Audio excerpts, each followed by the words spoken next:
The night my brother slammed the door and vanished from our lives, my mother didn't cry. She just straightened the tablecloth and told me some people were born ungrateful. I believed her. For years. I was standing in my father's study when the truth finally broke, hands braced on his desk, the air tasting like dust and old paper. Divorce papers lay open. Not his, but ghosts of one. He wouldn't look at me. That's how it started, with his eyes refusing mine. I asked him why my brother went no contact. He said, "You're too young to carry this." I said, "I'm old enough to demand it." The room went quiet, the way rooms do before they change you. I grew up thinking our family was stitched together by endurance, a mother who stayed, a father who forgave, a brother who left because he couldn't handle the weight. That was the story. Clean, convenient, false. When I was 12, my brother used to stare at our mother like he was trying to see through her. I remember the night he packed his bag. He hugged me hard, whispered, "One day you'll understand." Then he disappeared. No calls, no holidays, silence like a locked door. Years later, I noticed the cracks. Not all at once. They never come all at once. A bank statement with a name I didn't recognize, a date circled on a calendar that didn't match any anniversary. The way my father flinched when my birth was mentioned, like it was a bruise still tender. I didn't accuse. I observed. I learned. I demanded the truth on a Tuesday, because Tuesdays feel honest. My father finally spoke, each word dragged from him like a confession wrung out by time. Before I was born, my mother had an affair. Not a mistake. A relationship. She got pregnant. With me. My real father wanted the truth told. He wanted his name. He wanted me. My mother wanted security. So she stayed married. 7 years. Long enough to collect child support. Long enough to build a case of innocence. Long enough to force my real father into a lie. That we met after the divorce, like strangers politely shaking hands over a stolen life. My brother found out when he was 17. He asked her if it was true. She didn't deny it. He left that night.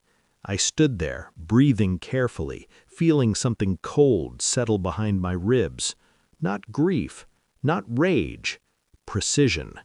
I thanked my father for his honesty. I told him to rest. I didn't raise my voice. I didn't cry. That would have been a waste. Planning is quieter than anger, more patient. First, I found my brother. He answered on the second ring like he'd been waiting for years. We didn't talk about the past at first. We talked about weather, work, anything but blood. When I finally said, "I know," he exhaled like someone setting down a weight they'd been carrying alone. Then I found my real father, not through dramatic searches, through documents, patterns, a trail my mother thought she'd erased. He was older now, softer around the eyes. He didn't pretend when he saw me. He just said my name like it had always been his. We didn't rush. Revenge is a sequence, not an explosion.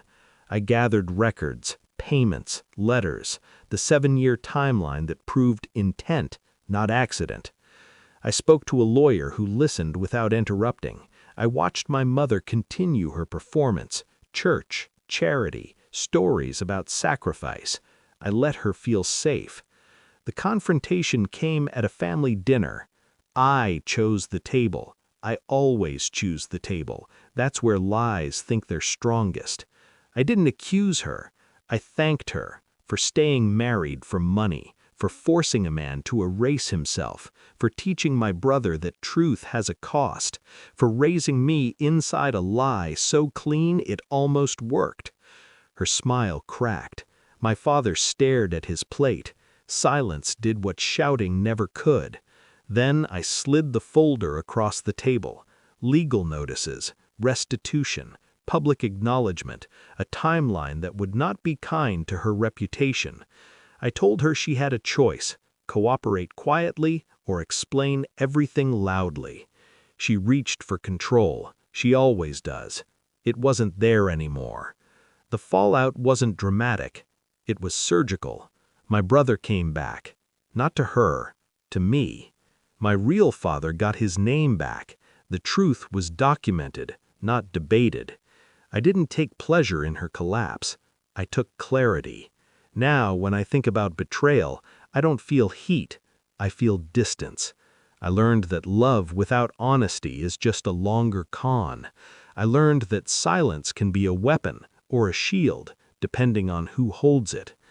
My mother still tells people she doesn't understand why things changed. I don't correct her. Some confessions aren't meant to be heard. They're meant to be executed. And I did.